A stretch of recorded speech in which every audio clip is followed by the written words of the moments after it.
La voix du peuple n'est pas la voix de Dieu, voici un des plus grands mensonges de cette résistance pro-Jean-Ping.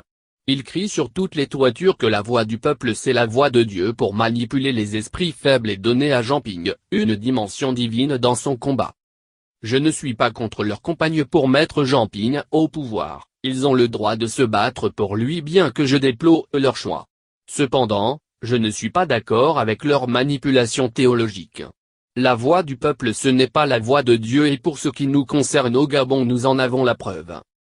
En 1993 le peuple avait choisi Paul Amba Bessol, et Dieu avait choisi qui alors? En 2005 le peuple avait choisi Pierre Mamboundou, et Dieu avait choisi qui?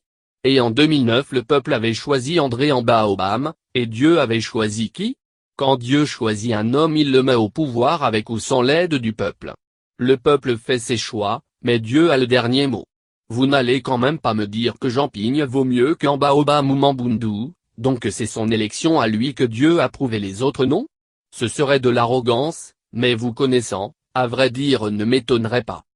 La vérité est que depuis 1993 le peuple est dans la chair, suivant leur bon sens plutôt que Dieu, aussi le faux prophète mendiant ont rempli les états-majors de l'opposition racontant des mensonges matin midi et soir pour quelques pécunes. Les mêmes prophètes qui mentaient à Amba Obama qu'il prendrait le pouvoir car il était le choix de Dieu ont vite déménagé chez Jean-Ping et là-bas ils lui racontent des salades continuellement. Avez-vous oublié les prophéties bidons qu'Amba Obama recevait pour ne citer que ce dernier? Dieu t'a choisi, tu prendras le pouvoir, tout y ira bien, mais au final tout alla mal et aujourd'hui il est dans la tombe. N'attendez pas que Ping meure pour prendre conscience de votre erreur à vouloir attribuer votre volonté à celle de Dieu.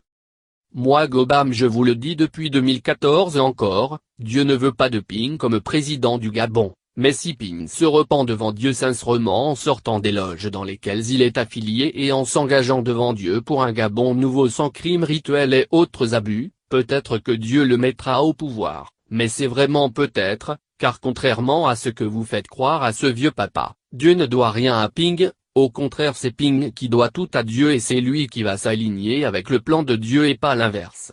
Dieu ne l'a pas choisi il s'est choisi lui-même avec ses faux prophètes, Jean-Ping n'est pas Josué et Amba Obama n'était pas Moïse. Gobam.